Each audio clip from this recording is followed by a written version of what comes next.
Hi there, how are you doing today? Thank you for watching this video. This is my English version of a story. I have to tell that is a true story. It's about a kind of karma story concerning Friday the 13th, Jason Voorhees. Jason Voorhees actually was the first movie character to scare the shit out of me.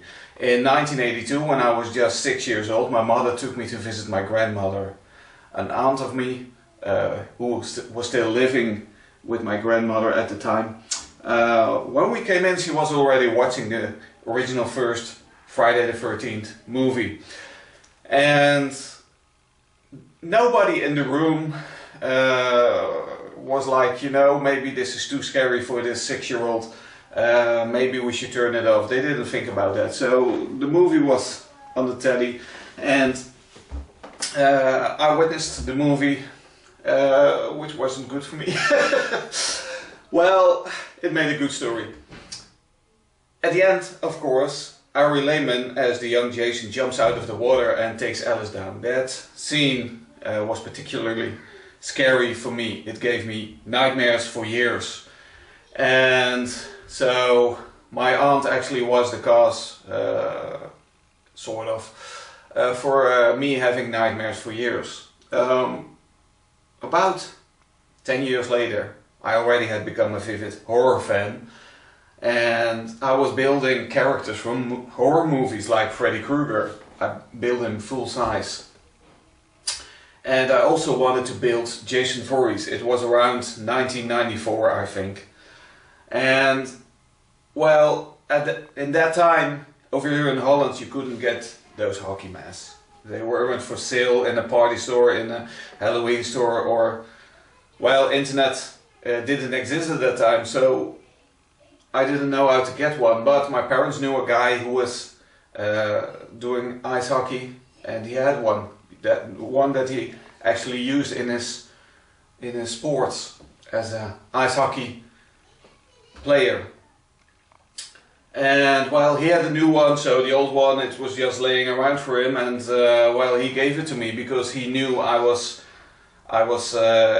wishing for it to build Jason Voorhees. And halfway through, while I was building Jason Voorhees, I only had his half top built. He was holding an axe in his hands, and he was with head and ice hockey mask. But it wasn't finished yet. But I wanted him to be at your eye height, so I attached him to an unstable kind of wooden plate. We went on holidays. It was summertime, so we went to a holiday.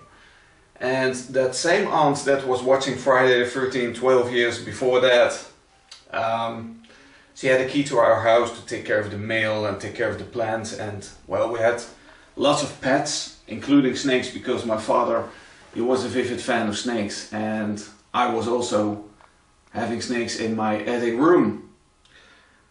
Well, we had, to feed the snakes, we had hamsters, rats, mice, and of course we also had to feed these rats, hamsters and mice.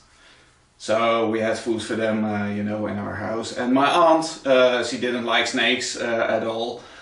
She was scared of them, but she was a vivid animal lover. And, you know, she had hamsters, she had all kind of pets also. But she needed food for her mice, hamsters, and she didn't have any more. And so, you know, she was like, well, I have to take care of the meal while we were on holiday. So I'll check out if they have some food for hamsters. In the kitchen she couldn't find any, and for any, I don't know, vague reason, she was thinking that maybe she could find some on my room in the attic. And she was walking up the stairs, already nervous because she knew I had snakes in my room also. And she opened the door to my room. And because of the wind that was caused by opening the door, this unstable wooden thing, bowel, started moving, and Jason came towards her with his axe. So that scared her so much. She just ran out of the house, and 3 hours later she was still shaking from fear on her own couch at her own home. Thank you, Jason Voorhees. You're a fictional character, but this is the karma story that you've created over here in Holland. And I'm very grateful for that, because it's just a really funny story. That's it, guys. I don't know if karma exists. I don't particularly believe in it, but if it exists, this is a very nice example of how it may work in real life. Hope you have a good day. Remember, you reap what you sow. See you later, guys.